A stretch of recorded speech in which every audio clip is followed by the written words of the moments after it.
Thank you, Mr. Speaker. The reality is we are living in a world which is full of desperations or semi-desperations, which is incredibly uncertain. And what religion provides in those circumstances is the certainty and stability and morality, and it saves people for the most vulnerable in the world that we live in. And that is why we on the Affirmative believe that religion has been a good force in the world rather than bad force, which the opposition is going to argue. So we think basically the debate should be simple and clear. Pretty much as the motion says, we think this should be a principle debate or judgment, judgment in terms of value about comparatively or relatively religion has been a good force in the world or has been a bad force in the world. So we are not talking about exclusively and specifically major religions which believe that there's only one God in the world. For example, Christians or Islam and so forth. We're talking about the characteristics which are inherent, Mr. Speaker, in the religion. For example, the presence of the divine or the existence of afterlife. Those things are almost common in all kinds of religion that we have in the world, and that's why we think the debate should be about the characteristics which are inherent and common in all religion, as opposed to specific and major religion and so forth. So based on this, I'm going to provide 3 points at the first Affirmative. First, I'm going to talk about how the religion provides certainty and stability and why that is extremely important.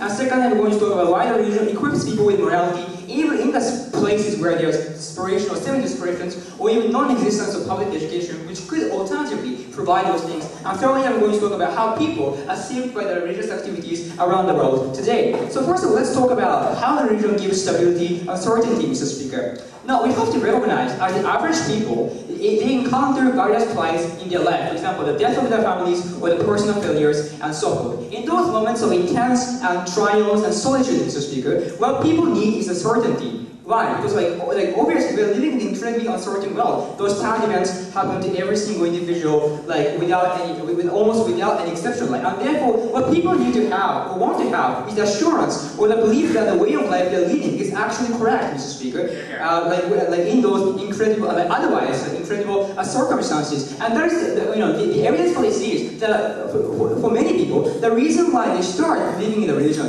the reason why they start joining church is when, Mr. Speaker, they encounter those plights in their personal life, Mr. Speaker, or the circumstance when people rely on religion most strongly is a circumstance where those events happen personally to them, Mr. Speaker. So how the religion gives us stability and certainty, Mr. Speaker? The first and foremost, we think that the existence of a hierarchy, it might be controversial, especially from the view of the opposition. We think that confirms, Mr. Speaker, the stability and a certain, that confirms the fact that the way of life people, believers are leading is correct, because they are priests giving sermons on every single Sunday morning, or Mr. Speaker. There's a hierarchy where people kind of join and also kind of being incorporated in those churches, and they start sharing the same belief as the members or those groups, and especially the top people for the priests giving sermons, Mr. Speaker. Now, the importance here is that the existence of existential doubt is extremely pernicious for most people's lives. Mr. Speaker, the doubt upon the meaning of their life, doubt that their life doesn't count,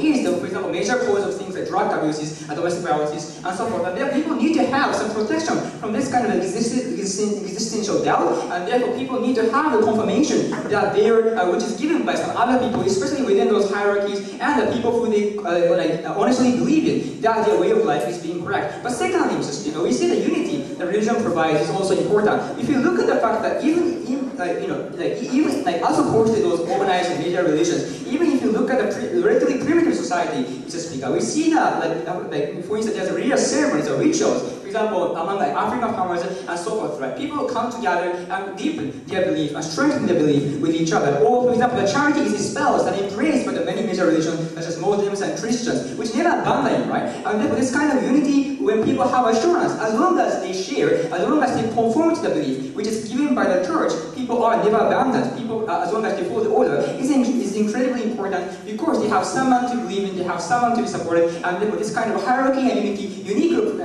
provided by the religion is source of certainty, stability, which, as I said, is extremely important in people's lives. So moving on to my second point, which is about the morality, Mr. Speaker. Now, as I contextualize and flag in my intro, there are many places where there's desperation or semi-desperation, even without any public education. So let's take the case, for example, the African farmers, Mr. Speaker. For example, in the drought or poverty, how those people decide not to commit robbery, not to commit theft, Mr. Speaker? That's when they have the religion in their mind, which tells them those things are extremely correct. So how the religion dictates those things? Firstly, as I clarified in my intro, almost all religions assume that divine beings is there, right? Divine beings, so people believe that those, for example, like things which could be like, for example, spirits and so forth, are given by the divines, not just exist like there, right? So essentially, those people sincerely believe that those things are not entirely private possessions, but rather given by the divine in the first level. And that is why, Mr. Speaker, they determine that those things cannot be stolen freely or like randomly and so forth, right? And secondly, Mr. Speaker, well, as I also clarified in my intro, the religion believes in the existence of afterlife, meaning that if they commit crimes, for example, rapes or murders or theft, they believe that they will go to heaven. And afterlife is even more important in the eyes of many religious people, right? And then for those reasons, divine beings and the concept of afterlife prevent those people from committing immoral activities, which we think is extremely uniquely important when it comes to religion. Now, we somehow understand the discussion coming from the other side, saying that religious conflicts have been prevailing around the world. So what we say is two things. Firstly, Mr. Speaker, that is not really unique, right? Because obviously, any kind of binding force creates exclusivity, and as a result of this, as a byproduct of this, they can be the cause of conflict. If you look at like ethnic divides, for example, nationalism has been the source of conflict. That is not really unique to religion. But secondly, more importantly, religion is rather better than those than those identities, in the sense that they oftentimes cause peace. So I'm going to give you two examples. Firstly, let's go back to like 4th century India, Mr. Speaker. The Ashoka, who has been the king of India, has gained the belief of Buddhism. After that, he stopped repressing the minorities who have different beliefs than himself, Mr. Speaker. And even in the 21st century of India, if you look at India, there are schools which are named after him, Ashoka, or like there's functioning democracy. Although India is one of the most diverse countries in terms of ethnicity and religions, right? Then we clearly see that the existence of religion and their leaders makes world peace, rather than like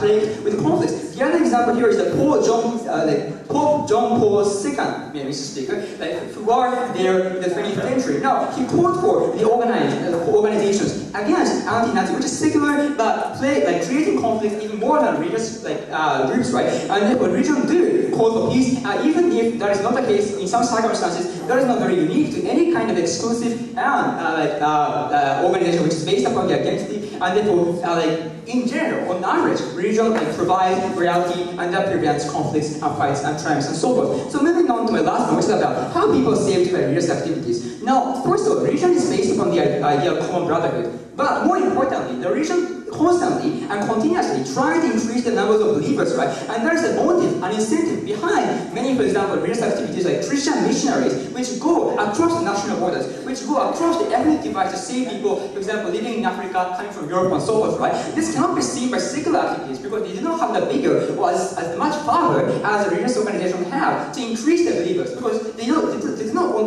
not only believe in the part of material support, such as commodities or blankets, right? They also believe in the value of a spiritual salvage, which is uniquely provided by religion. There is a unique motive or the incentive behind those activities of religion, which cannot be seen in any other secular institutions, and therefore religion uniquely says most vulnerable people in Africa or other poverty-stricken areas. We think this is an incredibly good place in the world for those reasons to be extremely proud of this.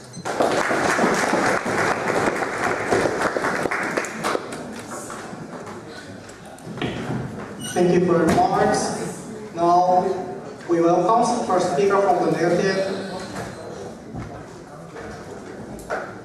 Tomoya Yonaga.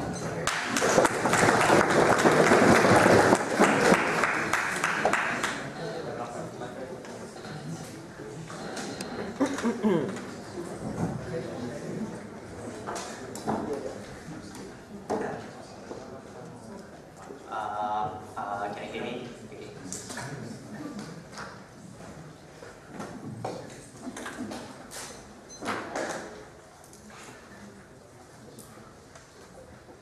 Mr. Speaker, ladies and gentlemen, today's affirmative side is an extremely myopic view provided in the first place. They're just focusing upon the issue of the individual and how manipulate the society by not focusing on the negative effect of the religion. And our opposition side strongly believe, even in the case of the individual, those manipulation might happen, but it's not always true in the first place. And more than that, opposition side strongly believe it creates this huge cost for the entire society because of the exclusive nature of the religion, which is one of the important problems of the contemporary society. So, the opposition side is extremely proud to oppose. Three things I'm going to tell you as a leader of opposition. Firstly, and how religion is How because of the blinding nature of the religion and the human progress has been hindered. So those kind of the progress is the first argument. And secondly, I will tell you the systematic oppression caused by the blinding power and how those kind of blinding power finally undermine the progression of the humanity in our society. Thirdly, I told you the exclusive nature of the religion, and the Prime Minister told you about the issue of unity, but the consequence is completely opposite. Looking at history, you can easily find it. Before that, several cases of rebuttals. Firstly, Tominaga-san mentioned that stability and certainty is extremely important sphere of the religion. But ladies and gentlemen, one, of course, the people do not get assurance, always get assurance, the thought, the illusion of the assurance, and just for that. And many people just believe in the idea of the religion as a kind of a makeshift clinic, and fundamentally they lost the so huge possibility of the future. That is the loss of the human being. And ladies and gentlemen, even though we need some protection, some stability after the death of the family or the friends, whatever, of course we can other measure is available. Looking at a psychologist existing in our society, a scientific approach clearly ameliorates the individual stability or the certainty in our life because of the timeless counseling and actually the fixing the mindset positively. So the religion isn't so unique. Religion isn't so unique in terms of the stability and certainty in the first place. Moreover, ladies and gentlemen, the bad nature of the religion is, of course, some people is automatically eradicated from the framework of the religion. Looking at Catholicism, looking at Islamism,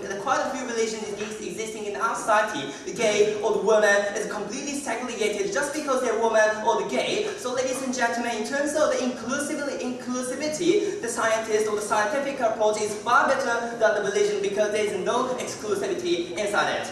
So more than that, ladies and gentlemen, the Tominaga-san told you about each of the certainty was strongly, the discipline individual action. So if their analysis were true, and it's why so many religious people commit crime and suicide or finally go into the drug abuse, and actually in the US prison, 90% of the imprisoned are actually religious. So if the certainty actually matters, the wider status quo is happening in the first place. There's no moral reconciliation or the logical substantiation between the mediation society and the reality in the first place. And moreover, ladies and gentlemen, the afterlife argument coming from the Tomi-san is extremely stupid. Why so? Because it is a huge kind of, it is the biggest waste of the human life. Because just because the existence or the hypothetical existence, you get rid of the future possibility by just compromising the current situation and getting rid of the future possibility to mediating the society by all means, by individual or by using other persons. So, ladies and gentlemen, the compromising of the nature of the religion is particularly pernicious for the mediation of the individual future. Lastly, ladies and gentlemen, sorry. And of course, ladies and gentlemen, the religion isn't so perfect in the first place. Even in the religious people, uncertainty exists. Because even though the people are religious, actually after their death, there's no objective evidence as to how the player or the religious activity was paid for the individual. So as long as there's no objective consequence, there's no objective clues, and the individual have to fear the uncertain fear of the God. That is one of the biggest loss of the human life. That's why opposition side strongly believe the PM's argument is completely nothing. But our issue about firstly, the issue of scientific progress. Ladies and gentlemen, all over the world, because of the blinding nature of the religion, or the religion has to be sacred, or the God somehow has to be sacred, the scientific progress, or the analyzing the nature by the human being was strictly hindered in the first place. Because those kind of scientific disparity means the denying the existence of the God, because we can analyze the society over themselves, not dependent on the analysis of the God. That's why looking at history, the Copernicus or the Galileo is continuously hindered by the religious group, and the scientific problem has gained so huge losses in our society. And moreover, ladies and gentlemen, in case of the Jehovah's Witness, which is one of the the new religion in the United States, because they denied the existence of the blood transfusion without any kind of the logical substantiation, and lots of the human life has been lost.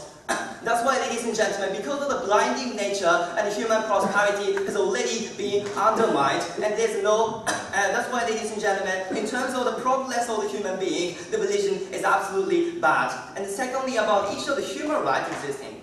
Ladies and gentlemen, looking at history, the religion is the biggest obstacle for respecting the rights of the individual. And the women, or the gay, the black person was discriminated based on the discrimination, based on the justification coming from the religion in the first place.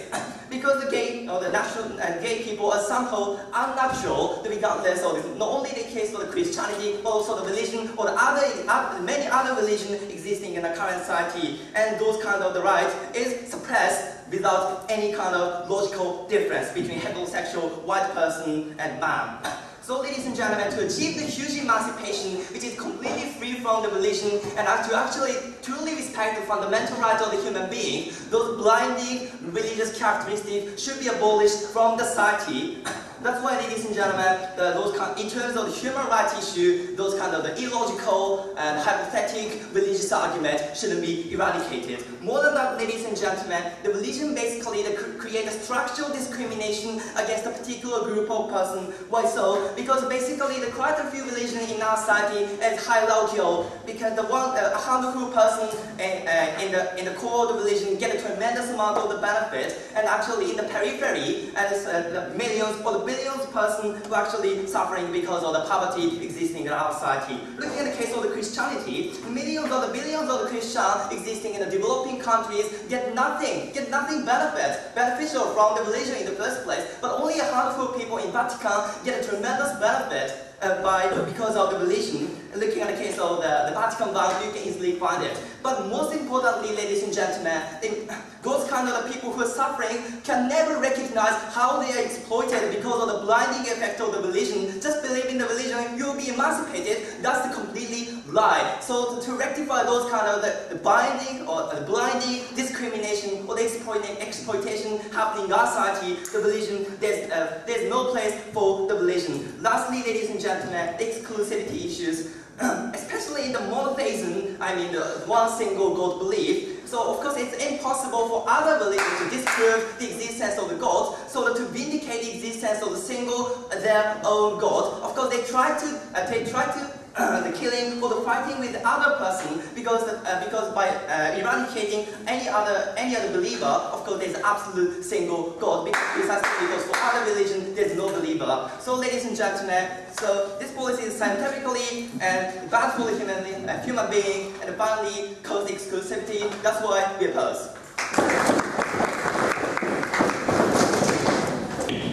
Thank you for your speech. Now we welcome second speaker from the Affirmative, Tomoya.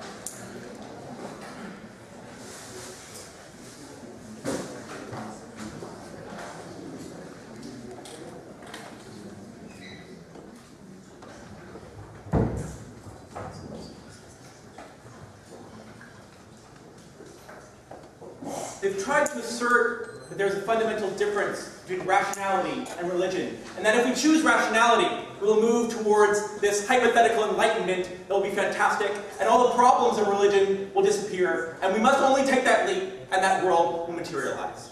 However, this is not the case. They talked about exclusivity in religion, as if it was specific to religion. Any identity implies exclusivity. Based on their argument, they also have to argue why you identifying as Japanese is a harm to me that must be rectified. Because there are instances where I cannot integrate into Japanese society easily, and that is exclusive towards me. They would have to tell you why that sort of identity is fundamentally wrong, and why that sort of identity is illegitimate and should be removed. But moreover, exclusivity itself is not fundamental to all religions in the way that they described it. Hinduism has over 2,000 major gods. They incorporate gods as they appear. If you go to a Hindu temple, you will see a statue of Buddha. You will see a statue of Jesus. You would see a statue of Muhammad as well, except they respect the Islamic dislike of idols, and so they do not put a statue of them there. Moreover, we say that rationality can be just as exclusive, because the things that cause this exclusivity are not fundamental to religion, but are instead something unfortunately inherent in human nature, we think. We take the example of scientific racism, where scientists, using the criteria of the shape of your skull, constructed a list of races which were superior, which were inferior. Whites were on top, non-white Asians, like the Japanese, were somewhere in the middle, and blacks were on bottom. This had no religious basis. This was purely something created through the logic of science. Yet it justified centuries of slavery, racism, and discrimination against people whose only hope, whose only salvation were their religious songs, were the songs they sung to God to get them through the moments of torment and the moments of agony. Then they tried to tell us that scientific progress is like mutually exclusive to religion, but it is not. They gave the example of Galileo, who was himself an incredibly religious man, who was inspired by the thought that God had created something as splendid as the heavens, that made him want to look at it through the telescope, that made him want to see where the moons were, how they moved. He wanted to know the mind of God. That's a phrase he used. And it was God that inspired him to make his discoveries. And it was some people who killed him. In fact, just a few years ago, the Vatican offered to build a statue of Galileo in the Vatican. Right? That's the capacity that religion has to change. What I want to talk to you today is I want to focus more on the importance of the afterlife, and how afterlife is something specific to religion, and perhaps the most valuable thing that religion has to offer, right? Because the afterlife gives us hope in hopeless situations, in situations in which there is no reasonable chance of change in circumstance. It gives meaning to seemingly arbitrary suffering. We'll stop. Okay. Even in the darkness, I believe. So the afterlife gives meaning to the suffering we have in seemingly arbitrary situations. Things that we could not control. Things that we cannot rationalize. Things that we cannot understand why they had come to be. And it gives meaning to the acts taken in those circumstances. Acts of generosity in concentration camps. The Jews believed, even in the gas chambers, even in Auschwitz, that God still cared for them, right? Even in the gas chambers, there could be beauty, there could be hope, there could be the possibility of reformation, of change, right? Because the Jews had been there before. They had been slaves in Egypt, and God had led them out. They had been through suffering for centuries, for millennia.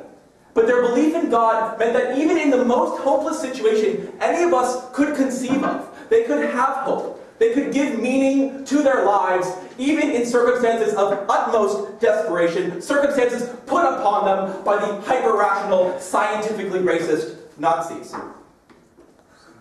Especially in the context of genocide, this was fundamental to the Jews. Because even if they perished, even if there was no hope for them, there was hope for their people. There was hope for their race. Even though Jews died in Egypt, even though Jews died fleeing from the Pharaoh, God protected the Jewish people. God did not let the Jewish people fail. And so the Jews in those concentration camps could believe that the Nazis would not prevail. Even though the Nazis had taken them in trains like cattle to be killed, they could believe that their oppressors would not have ultimate victory over them, that even if they died, these Nazis would not win because God was there to protect them.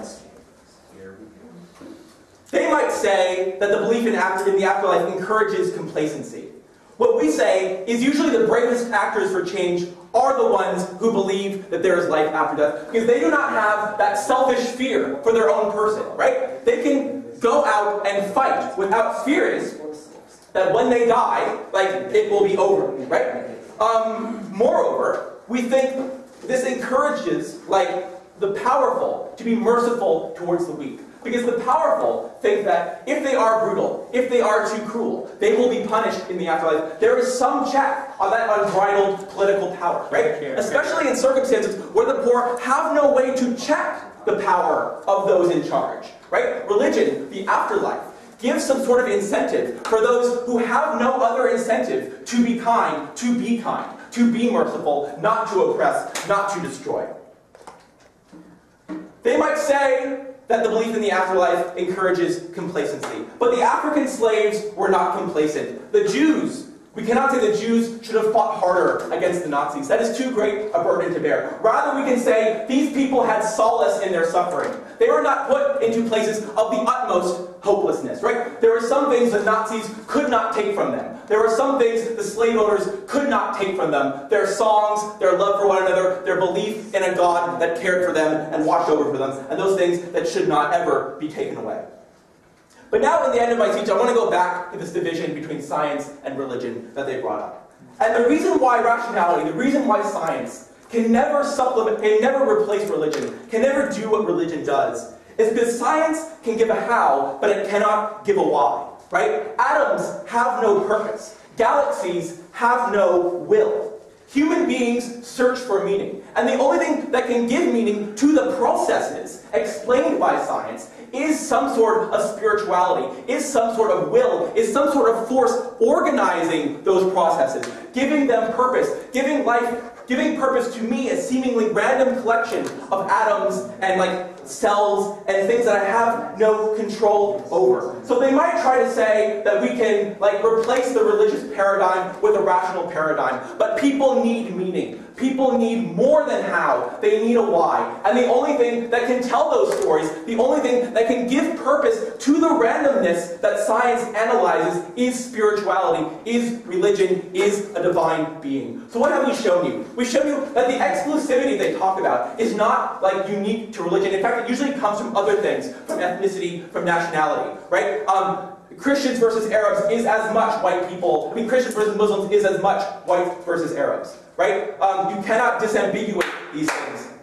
Moreover, we've shown you how the afterlife gives a hope that nothing else can give, an ability to deal with suffering, to deal with hopelessness, that nothing else in this world can provide. And finally, that science cannot be a replacement for religion, that rationality can give us a how, but it can never give us a why, and it's that why that we need as human beings, and for those reasons we are very proud to propose. Thank you.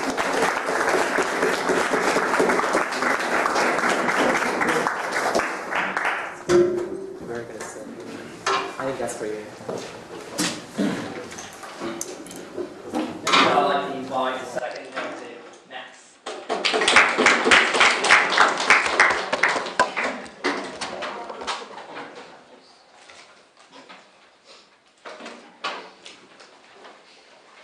Ladies and gentlemen, I feel deeply sorry that the brilliant speech of my brilliant opponent has been interrupted by the divine intervention. But still, I disagree with him. Ladies and gentlemen, first of all, today I will deal with refutation to the entire opposition bench, and specifically the issues that have been touched upon by Thomas. Second of all, dear ladies and gentlemen, I'll take it when my partner left, that is at the point how religion actually affects personal morality in a bad way and perpetuates conflicts in human societies. And we'll explain to you how, even if we accept the idea that for one person or for two people, religion might be a consolation and a source for personal salvation, for millions and millions throughout human history, it has been a source of grief, tragedy, violence, and bloodshed. First of all, to refutation. A few points of refutation first about relationship between religion and science. Thomas says that rationality cannot resolve all the issues, but Thomas has to answer the question, has ever belief in something or a prayer resolved any material issue of any person in question? Has penicillin, that saved millions of lives, been discovered by prayer? Do airplanes fly by prayer, ladies and gentlemen? When people lived in a world filled with religion in the Middle Ages, their longevity, their expected lifespan was 30 years. Now, ladies and gentlemen, the science has decreased actually the amount of uncertainty that they're trying to fight against, so that you, the Japanese people, can live up to 80 years. things unthinkable some 800 years ago when religion was so predominant. If you criticize that science does not give all the answers, please answer basically what are the answers and solutions given by religion. Can we feel them? Can we touch them? Is this electricity given to us by prayer? Of course not. Dear ladies and gentlemen, then he tried to criticize science by saying that there was scientific racism. This is a brilliant point, ladies and gentlemen. Scientific racism was a hypothesis that was disproven by scientific means. And this is the beauty of science. You can disprove science by science. You cannot disprove religion. That's why religions tend to be very dogmatic and tend to be very radical, dear ladies and gentlemen. Science is changeable, religion is not. Next, dear ladies and gentlemen, moving on to the second point, personal salvation. They claim that religion gives people the force, the answers, and, that religion frees people from suffering. A few refutations to that, dear ladies and gentlemen. First of all, religion does not give any answers. The answers are given by people who know about the subject no more than you do. They are not supreme human beings. Nobody has come back from death and told us what death is about, ladies and gentlemen. So it is only illusions that are being sold to you. It is only the illusions that you buy within religions, dear ladies and gentlemen. Moreover, people who suffer from diseases, people who suffer from loss of people they love, they need professional support of psychologists, and they need support of their families and friends, not religious tales, ladies and gentlemen. Moreover, religion gives you the illusion of certainty in your life. It gives you the illusion that God will guide you somewhere, that it will protect you, which leaves you completely unprotected in reality. That's why people go to churches instead going to medical check for cancer and die as a result of that, as a result of relying on their beliefs and on their religion. They are actually they live in a more uncertain world because of religion, not in a more certain world. So this personal fulfillment is a very dubious point here, ladies and gentlemen. And finally, the final point of refutation, the unifying force of religion that they're trying to push forward. Lots of refutations mainly coming from history. Dear ladies and gentlemen, have you ever heard the name India and Pakistan? Two states that were divided exactly by religious lines. They praised Hinduism for its inclusivity, yet Hindus somehow failed to include the guy called Allah in their religion. That's why 70 million Muslims have been expelled from India to Pakistan. And this has been the biggest number of refugees in the 20th century, dear ladies and gentlemen. How unifying is that? They also claim that secular measures cannot unify societies. Bullshit, dear ladies and gentlemen. Turkey fell apart in 1918. The important thing about Turkey back then was that it claimed religious superiority. It claimed to be the leader of Islamic world. Fell apart. 4 years afterwards, Mustafa Kemal Atatürk comes on a very secular basis, unifies the country, and the country stays even now, dear ladies and gentlemen. Telling about unifying force of religion, remember religious wars in Europe that ended only in 1648 and ravaged the continent. 30% of Europeans died in religious wars. Is that the unifying force you want? And finally, the question, what do you need that unifying force for, dear ladies and gentlemen? Did they give you any goal for that? Hitler unified Germany, actually, for a very noble goal. Do we actually have to accept that as the final goal of humanity? We beg to differ. Moving on to my point, to my constructive contribution to this round, ladies and gentlemen. The analysis of religion. Why religion's exclusivity is so unique. Dear ladies and gentlemen, what is a religion? Religion is a belief, it's a dogma. It cannot be disproven. There is no compromise in religion. A Christian will not say, okay, Allah might exist, the God of Jews might also exist, and all Japanese gods might also exist. No, religion is exclusive. You either believe in what is said, or you doubt it and you stop believing. Faith is very exclusive in its nature, ladies and gentlemen. What happens when two dogmas, two faiths collide? A conflict occurs. But the funny part about this conflict is that it cannot be resolved by usual means, by compromise, dear ladies and gentlemen. 1400 years ago, Sunnis and Shias in Iraq engaged in a bloody civil war. Up to this day, Iraqi Shias commemorate the martyrdom of their prophet Ali. Dear ladies and gentlemen, what does it mean? Sunnis and Shias in Iraq speak the same language. They follow the same prophet, they are from the same religion. They live in the same country, they have similar national goals, yet they hate each other. And they cannot resolve that issue despite being so close to each other for 1400 years. Religion promotes conflicts. This leads me to my last point, personal morality. Dear ladies and gentlemen, there has been nothing more destructive to personal morality than religion. As Yonaga has pointed out, 90% of all prison inmates in the US identify themselves as followers of Abrahamic religions. Somehow, the preaching of love and compassion did not act to those people, did not appeal to them. What appealed to them then, dear ladies and gentlemen? Religion often justifies violence. It says you can direct your airplane towards skyscrapers and get 72 virgins for free. That's it. It justifies violence and it promotes violence because it offers something in exchange for it. It also offers you salvation if you say, oh God, I'm sorry for what I've done, and even continue doing so, dear ladies and gentlemen. Religion has not made people much kinder to each other. Ladies and gentlemen, finally, if your morality, if your love to each other depends solely on whether you believe or not that you will be punished in hell for the bad things you did, if you really believe that any atheist who doesn't believe in hell is immoral intrinsically, I think you should revise your humanity. For the sake of godless humanity and country for each other without fear, we're back to us.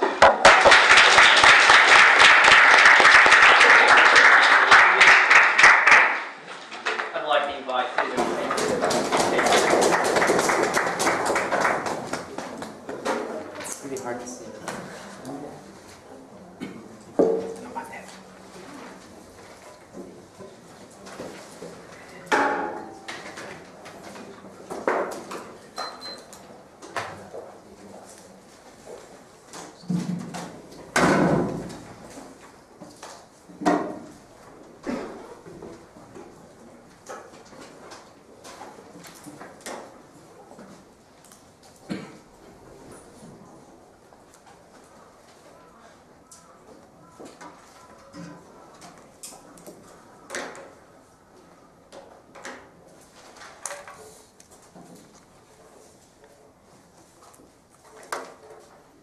I'm going to explain in my speech further, but I think the Ops case is predicated on the fact that religion is static.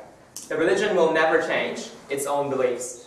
But that is not the case. You think there are discourses within religion, and religion can change over time, and did change over time, if you look at the history.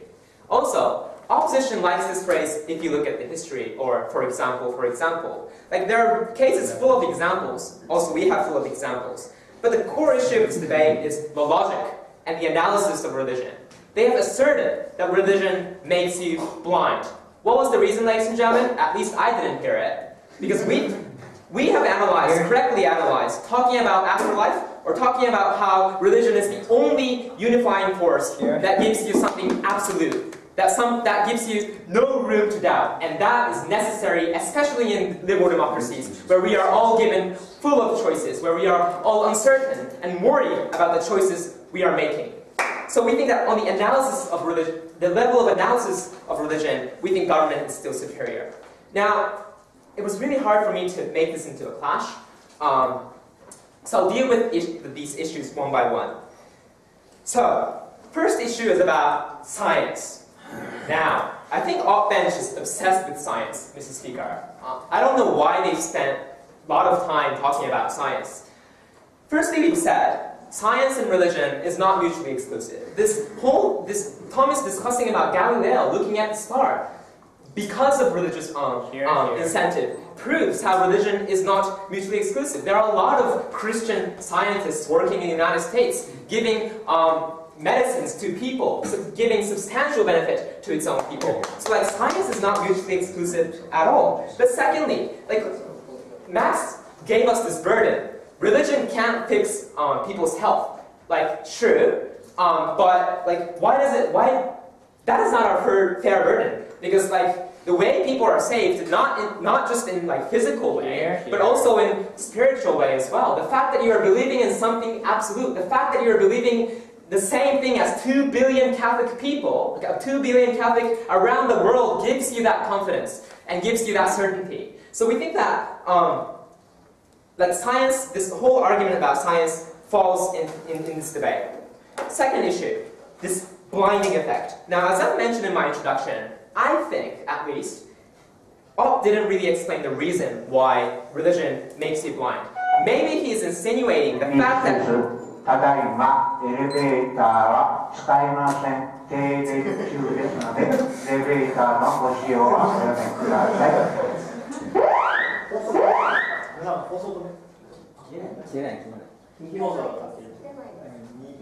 Okay, that was helpful. I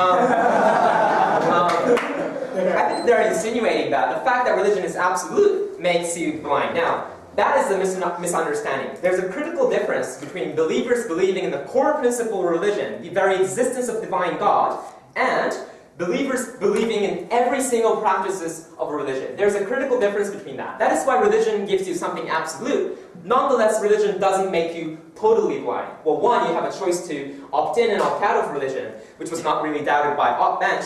But secondly, like this whole example of Jehovah's Witness actually falls on our side of the house. Because the Jehovah's Witness practice has changed over time. If you look at the status quo, if Jehovah's Witness didn't have a choice to whether or not they're implanted of other people's blood or not, they are not punished.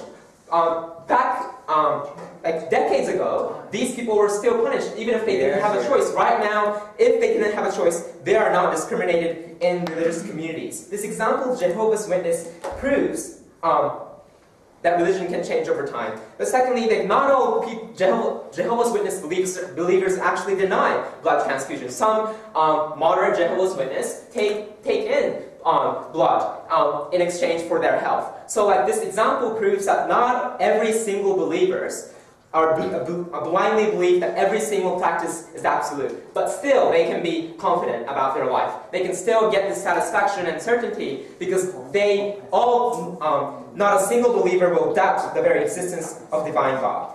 Third issue is about exclusivity. Now, as we have consistently told you on God Bench, any kind of unifying force and any kind of identity excludes people. And Max pointed out, well, religion is uniquely excludes people.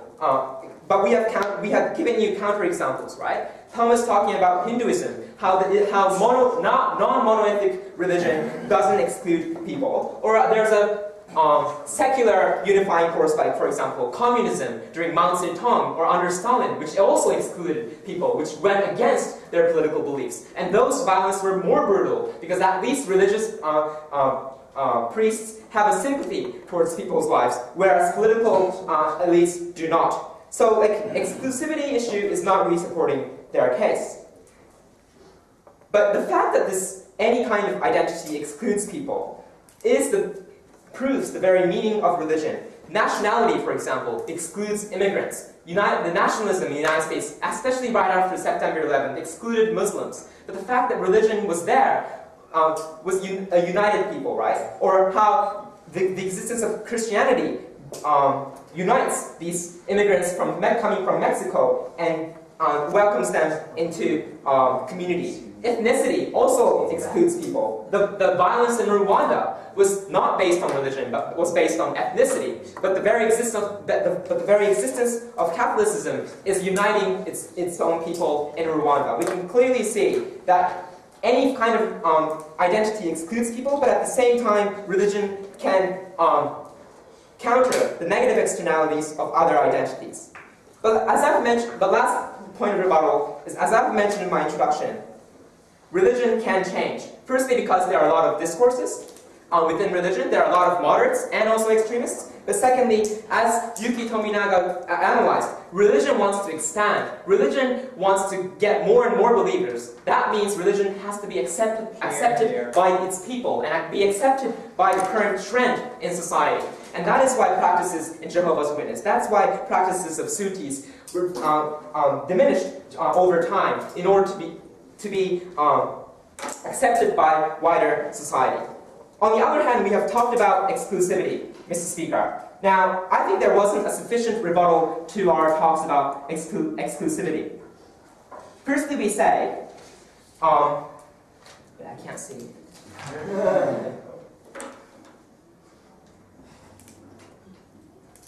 Okay, they've talked about counselors. Mr. Speaker, counselors are not like absolute. That is the problem. God is absolute. Counselors, if he's weird looking, maybe you're not going to believe him. Or the certificate that he has on the wall does not prove that he is absolute. So clearly this alternative doesn't really prove their case.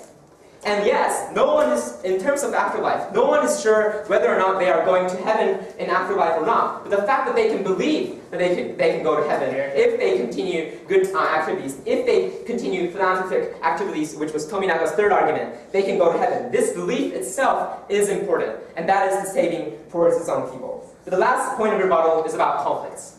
Ladies and gentlemen, we think conflicts are not solely caused by religion. It is caused by geopolitical interests. It is caused by access to resources. It is caused by rivalries between countries. This example of Pakistan and India conflict, that is not caused by religion, but is caused by states, because there are a lot of Hindus living in Pakistan as well. So we can clearly see that this conflict being caused solely based by religion is not the case. Religion, and we have proven to you how religion gives certainty to its own people, not just to one people, as Max pointed out, but to every single religious people on earth.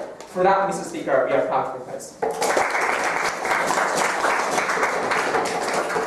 So last one, yeah, it's getting dark out. But there, it has been. So last one, I'd like to invite the first speaker to make a say of himself.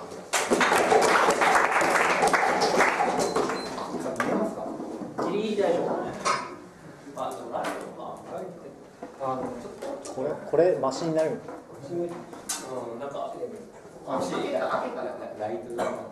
ライトがドアを開けて変わんないです。ああね、全然変わんない。これ。あ、大丈夫大丈夫。これで見える見える。ギリショー。一番早く巻きで。はい。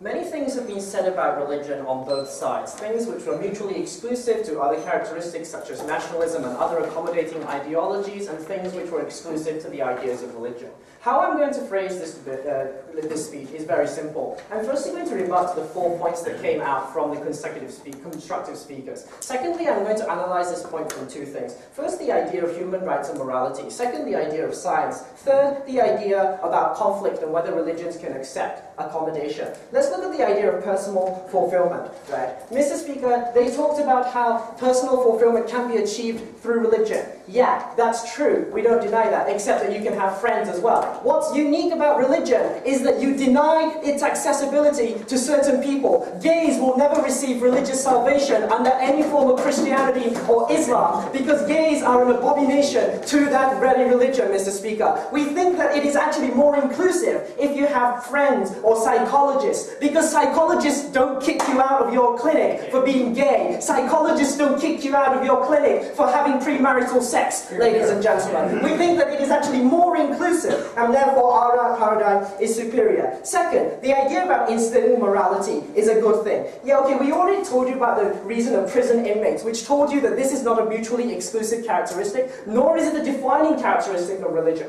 What we told you, though, is the exclusive characteristic of religion, which Keita never replied to. That religions can lead to certain forms of unique crimes, like Islamic terrorism, like hate crimes on gays, hate crimes on blacks, and so forth, Mr. Speaker. We think that there are exclusive characteristics that makes religion more have an increased propensity to crime. Third, the idea that proselytizing is beneficial. Are you kidding me? Proselytizing divided the Philippines so effectively, they're still fighting over Mindanao. Proselytizing has divided Palestine between Israel and Palestine so effectively that we're still not having any concrete decision and agreement on that. We told you that religions, and they talk about proselytizing is a good thing. That's not a good thing. Four, they talk to you about the afterlife. This gives you meaning to lose hope. No, Mr. Speaker, we told you on our side it's actually counterproductive. It gives incentive for you to lose hope in this life. It gives you incentive to say, I'm going to quit this life in hope of a better life next time around. It gives you incentives towards suicide. It gives you incentives towards things that you expect, not things in this life that you could actually enjoy. We don't think religion provides you with an outlet in the real world. Religion only provides you an outlet somewhere up there that we cannot feel, we cannot have tangible feelings towards. And then we also told you that this, again, is replaceable with other things. Nelson Mandela fighting for black rights in apartheid South Africa was probably a noble cause, not necessarily defined by religion, not necessarily guided by religion, but still equally meaningful, still equally beneficial towards our society. So let's look at, having refuted to the ideas that came from the proposition by telling you how these are not mutually exclusive to religion. However, but if you look at it from the religious perspective, it's actually counterproductive. Let's look at the ideas of human rights and morality. Again, we told you on our side of the house that it's not, religion doesn't give you rights, religion gives you privileges. That's why a lot of American depictions of Jesus actually depict him as a white male, even though he is from Asia Minor, even though he was born in Jerusalem and probably looked like an Arab and behaved like a Jew, ladies and gentlemen. Religion gives you a sense of exceptionalism. Religion gives you the sense that you are better than everyone else. They talk about how the rich give to the poor. Yeah, but if you look at the mechanism of the rich giving to the poor, it's not out of compassion, it's about a God telling you that you will go to hell unless you do that. So it's not really something that is voluntary, right? The idea that human rights have to be instilled upon you just because you are religious. I'm not religious, but I don't feel like killing any one of you right now. That tells you that religion is not an exclusive criteria for morality. Rather, we say that it justifies exceptionalism. All the right expansion movements about civil rights, about gay rights, about women's rights has been an upright battle against an increasingly conservative hierarchy that is bent on keeping and preserving their legitimate status as something that can appeal to a group of people who are white and a group of people who are male, Mr. Speaker. We still ban abortion for some reason. We still deny this right to women for some reason. Reproductive health care in Philippines does not cover contraceptives for some reason. It's an uphill battle against the expansion of rights, precisely because religions are so dogmatic, precisely because the religions refuse to change, Mr. Speaker. We think that we win the right on the idea of human rights and morality. We think that the world is better off without religion in that point. Because once you look at how secular rights like gay marriage has appeared inside our society, it's by instilling the ideology of secularism. It's only when religion has been silenced from the political sphere that we see progress in terms of human rights, Mr. Speaker. We think that religion must die for mankind to live. Second, let's look at the idea about science. And I really like this one, right? Galileo got a statue, so it's okay. No, Galileo got a statue. He was a self-professed Catholic, yes, but he was he was excommunicated by the Catholic Church. He was actively oppressed, he spent many years in jail, and he also was branded a heretic. In this way, Mr. Speaker, science is incompatible with religion, because every time you prove something with science, you prove something isn't the God's word. You prove that something is not something that is made for you, that is out there, Mr. Speaker. We think that, yeah, Jehovah's Witnesses still don't take blood. People in religious schools still refuse to believe evolution. Some people can't even read Harry Potter, for God's sake. We think that it's bad that these people cannot have access to medical treatment. We think it bad that these countries, people cannot have access to treatment that they would otherwise have received if they did not believe in a certain religion. Then they talk about how, look, Nazism and Jewish people had hope in concentration camps. They wouldn't need to have been concentration camps if these people weren't Jews, ladies and gentlemen. There will be no need for Nazism if there's no need for anti-Semitism. Religion is the divide that caused that conflict. And that's what brings me to the last point about conflict. They talk to you about how religion can change. Oh yeah, okay, we see a lot of religions changing right now. My foot. Okay? The reason why? Because changing a religion means that you accept losing the integrity of that religion. They told you how religions have to be absolute in order for you to be able to subscribe to that idea. How do you subscribe to an absolute idea idea when it changes? How do you subscribe to something that is absolute when it's no longer absolute? They try to walk away from this idea that religions are not dogmatic. Yes, they are if you want to have the benefits on your side of the house, because only stability brings you your benefits, Mr. Speaker. We think on our side of the house, though, that what happens is that once you have a split, you also have wars between those splits. Because the fundamental idea that we told you that was never refuted is the idea that these are zero-sum in nature, because you're either trying to prove the existence of a God or disprove the existence of another God, which is fundamentally unfalsifiable, and these material benefits that are linked and have significant meaning, like the Al-Aqsa Mosque in Palestine and Jerusalem, is actually something that is a zero-sum game. You can't have something that is partitioning it, even though other rational things would have you believe that, Mr. Speaker. You also see conflict between Al-Shabaab in Somalia and Al-Sunnah wal Jama'ah in Somalia, Mr. Speaker. A moderate Islamic terrorist group fighting an extremist terrorist group. We think that as soon as religions start to divide, you start to exacerbate conflict, precisely because it links to, it's not caused by geopolitics, it's rather fueled by religious identity, it's rather fueled by the idea of exclusivity. What we told you on our side of the house is that the unique characteristics of religion, of zero-sum, unfalsifiable claims,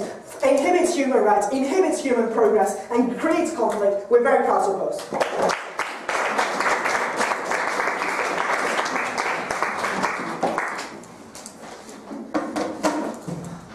I'd like to invite the next reply.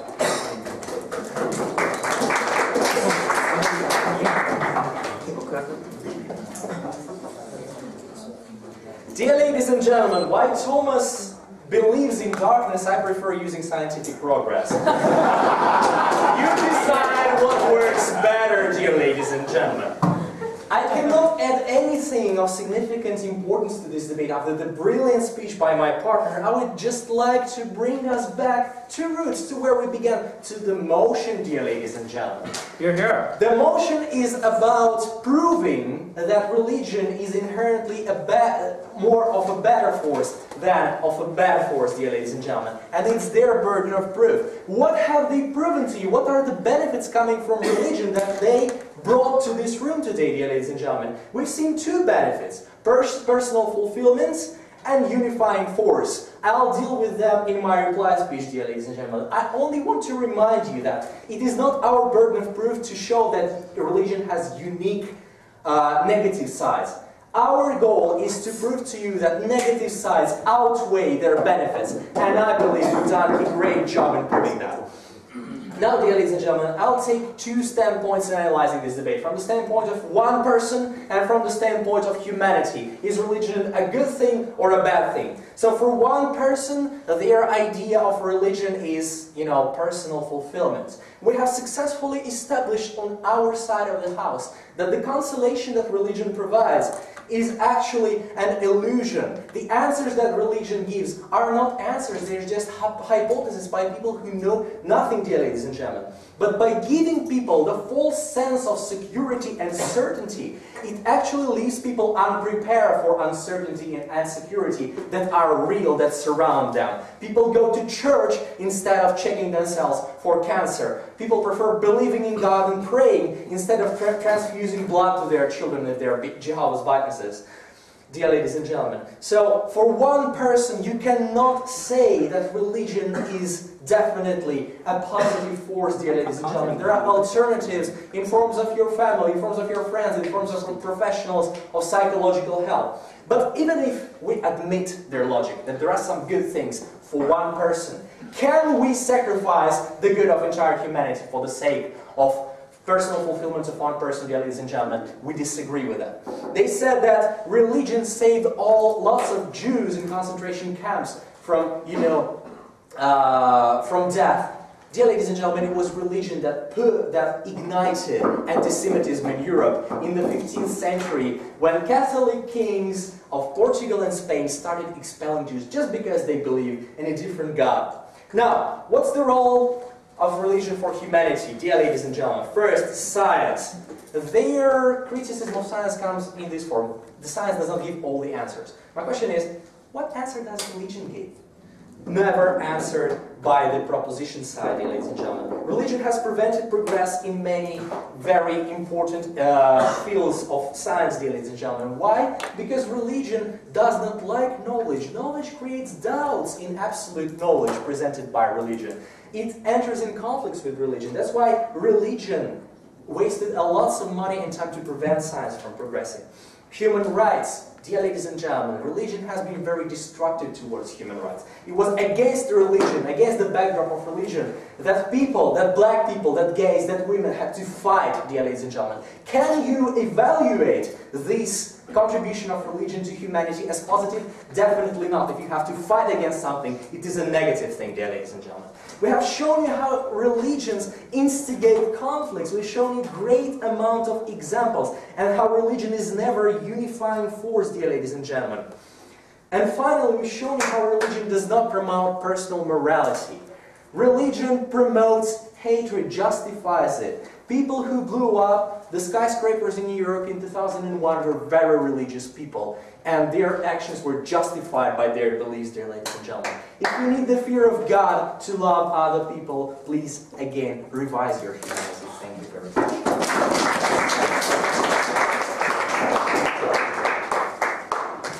Lastly, I'd like to invite Tomoya again to close this debate.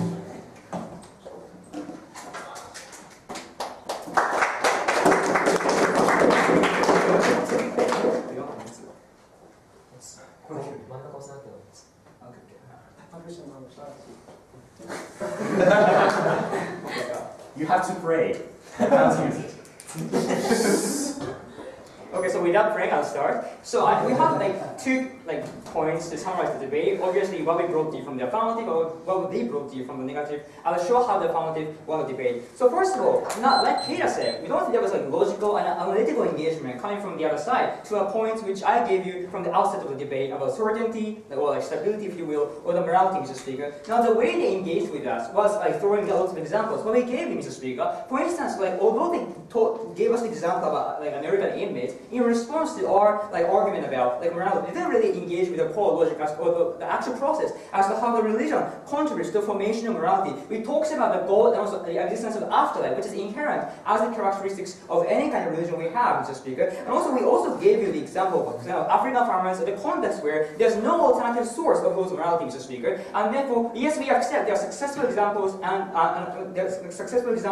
also there might be some failures. But Mr. Speaker, we tortured the example which can respond to their response, and also their response wasn't really engaging with the actual process or the unique process the religion gives those benefits to the people. And furthermore, in terms of certainty, Mr. Speaker, the only dismissive response was about counseling, right, which was responded by my partner. People cannot have the same vigor or the fervor in terms of their belief to those people, right, Mr. Speaker, because of the hierarchy, which I told you again, in terms of unity, which I told you again, these people uniquely have certainty gained from the religion, and therefore, Mr. Speaker, yes, in terms of the examples, there were examples and lots of counter-examples as well. But we think the process, Mr. Speaker, or the analysis as to how the religion gives those things wasn't really engaged with. There was only a dismissive response coming from the other side, and therefore we think our argument, at least to a certain extent. So let's talk about what they brought you from the negative side. We think we have better engagement with your arguments as well. Now, first of all, in terms of science, now as my partner pointed out, they spend lots of time talking about the sciences, but as the burden of the negative, to oppose the motion, they have to talk specifically about how science is undermined and how science is incompatible with the existence of religion. It was only the example, Mr. Speaker, which they used to prove that part of the debate, which is about the Galileo. But my partner gave you the example of Galileo to show how the religion, in other circumstances, at least, Mr. Speaker, promotes the scientific development. And therefore, we accept sciences might be important, but religion sometimes pushes sciences. But on the other hand, religion sometimes undermines sciences. So we cannot have judgment about whether or not religion is good or bad for science, right? In those circumstances, science argument does not exclusively and specifically support the case of opposing the religion itself, and therefore we think their argument falls. Now, Mr. Speaker,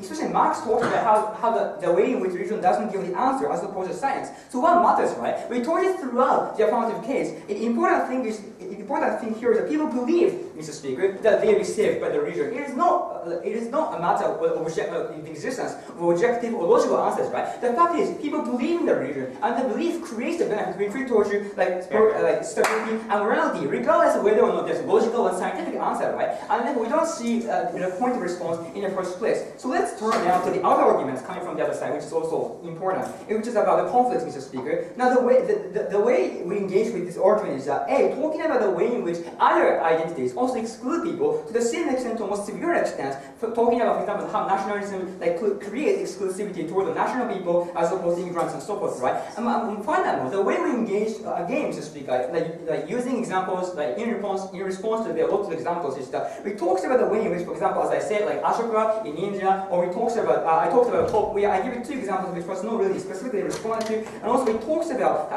we responded to some of the examples at least about how Pakistan was not really separated based upon the religion. And plus, Mr. Speaker, other source of conflict is rather rectified by the existence of religion.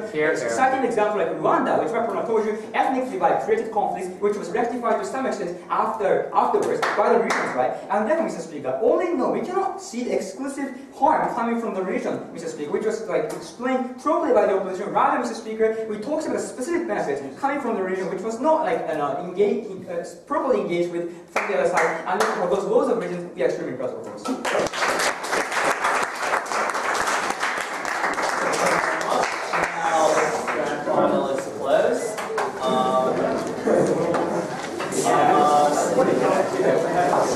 Yeah, very over.